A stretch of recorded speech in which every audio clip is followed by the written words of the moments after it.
So here's a close-up of the ribbon cable, and if you look closely, on the far right side are three really thick traces, and those belong to the speakers as well as the speaker ground. So the really thick one is the speaker ground, and the other two are the left and right speakers. And you can actually trace this back to the actual speaker solder points.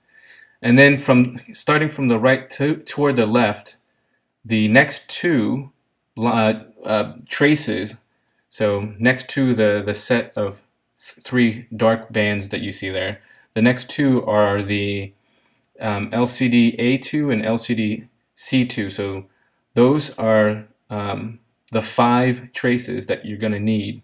So you can trim this cable however you like, but don't cut off, those 5 lines there.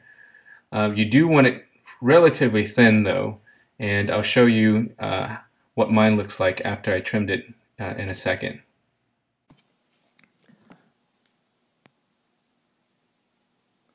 Okay, so the cable I've trimmed a little bit, and basically if you do it right, you can get the cable to come behind here, this little post, and it's going to sit in here, and this is where the old game cartridge used to be, the slot 1 cartridge. And as you can see, you could actually, if you do this really cleverly, you can actually turn this upward, put a little bit of tape to protect it from causing shorts, and you could actually leave the original card slot 1 on. But of course that means there's no room for speakers.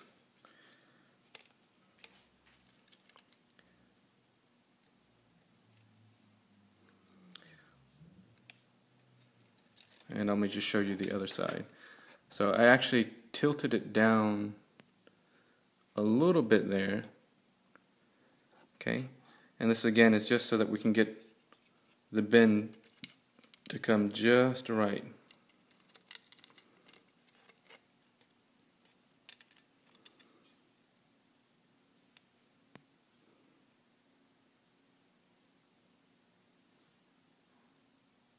Okay, so everything is almost done here.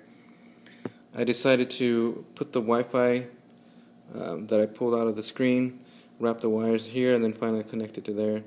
The Wi-Fi card, I guess, sits down here. Here's the cable that we cut, and I slid it up through between. Basically, it's right here, so it's going to sit between the motherboard and this post here. That post is where we have our trigger button. Okay. Now, it's bent over toward the top, but once we fold this case in, it's not going to be bent that way.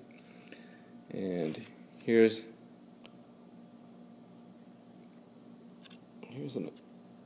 well, I don't want to bend this too much, but that's the back side. That's where I attach the resistor, and over here I put some electrical tape over where I soldered the speakers. I also put electrical tape over the resistor itself, and again this is to prevent any sort of short.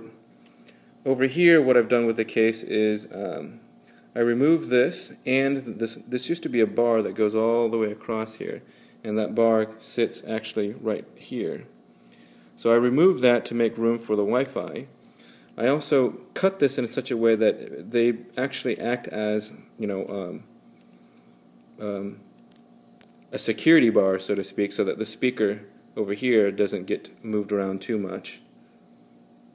I didn't do a very good job with the drill holes for that speaker, but whatever, it gets the job done. So again, tape these down, and you want to try to put the speaker in such a way that it doesn't, sit on top of this, because there's not that much clearance. Alright, when we fold this over, sorry about the lighting there, but when we fold this over,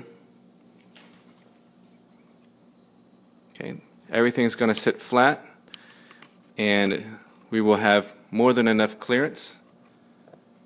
Let me see if I can grab a flashlight.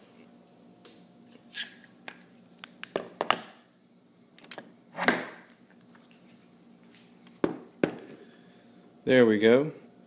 So once we close this,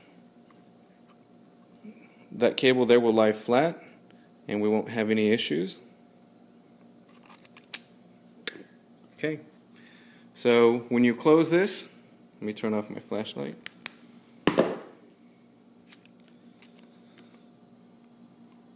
Just make sure that there's plenty of clearance. So I would do a dry fit without the trigger buttons first, just to see if everything will fit. So again, there's the speaker, and it's really hard to do this with one hand, but obviously it does fit because it was fitting before I took this apart. So here's a slightly different view of that cable.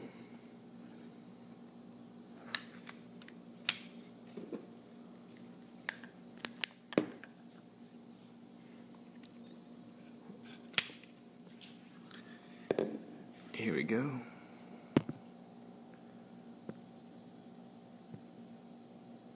Okay, so that's how it's going to sit. Here's another view on the inside. Okay, so I hope you get an idea of how to put everything together.